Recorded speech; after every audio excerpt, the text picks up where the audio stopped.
ओम नमः शिवाय। जय श्री राम साथियों। आज हम समझते हैं पुत्र के विषय में। देखो, पुत्र का जो जन्म होता है वो अपने कुल की वंश वृद्धि के लिए, संतानोत्पत्ति के लिए, कुल को आगे बढ़ाने के लिए होता है।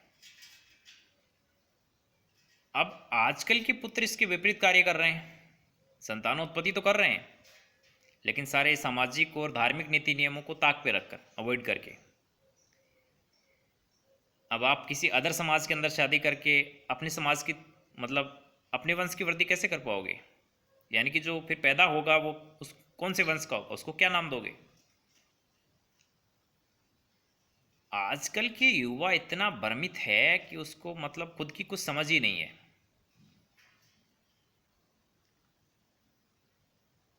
देखा देखी चल पड़ा है, विज्ञापन से प्रभावित लाइफ उसको अपनी ओर अट्रैक्शन कर रही है, अट्रैक्ट कर रही है। विज्ञापन में आ रहा है बीड़ी फूंको, cigarette फूंको, beer P low, OYO में जाओ, मज़े करो। ये देख देख करके उसको ऐसा ही, मतलब उसकी ज़िंदगी की जो परिभाषा है वो कुछ ऐसी ही हो गई है। इसी को ज़िंदगी समझने लगा है वो। अब पुत्र का ये तो कार्य नहीं है। अब इस नशे के लिए, अपने अयासी के लिए क्या कर रहा है? अपने जो पूर्वजों की जो संपत्ति थे उसको बेच रहा है धीरे धीरे। भाई ये थोड़ी पुत्र का कार्य है। पुत्र का जन्म हुआ इसलिए हुआ है, आपको जन्म इसलिए दिया गया है अपने खानदान में, ताकि अपने आप अपने खानदान की स्थिति को सुधारो। अपनी जो धन संपत्ति है, अपने कुल की जो मर्यादा है, अपने कुल के जो संस्कार हैं उनको आगे बढ़ाओ। अब बाप दादा 50 बीघा जमीन छोड़ के गया है, 100 बीघा छोड़ के गया है, आप उसको 200-300 बीघा तक लेके जाओ, तब तो आप पुत्र कहीं जाएंगे ना। अगर आप 50 बीघा छोड़ा है, बाप दादा के पास 50 बीघा थी, आप उसको पूरा बेच के खा रहे हो।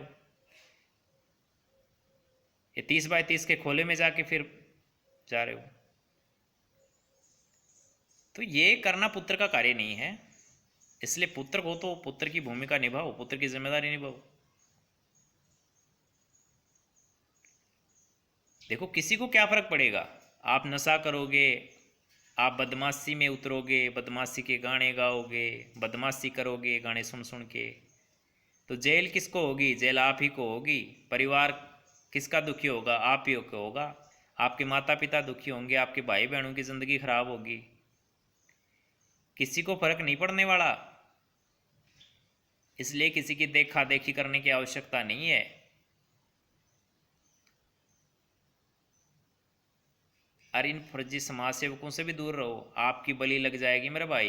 वो तो पॉलिटिक्स में आने के लिए ऐसा करते हैं, वो तो बन जाएंगे राजनेता।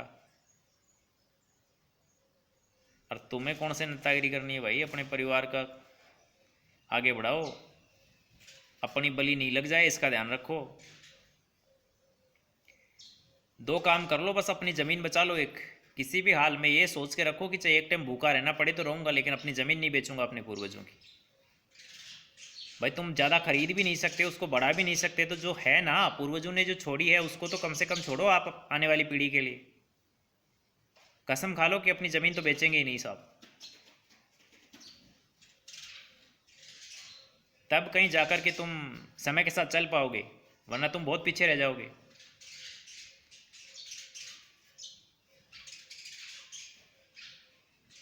धन्यवाद। जय हिंद, जय भारत।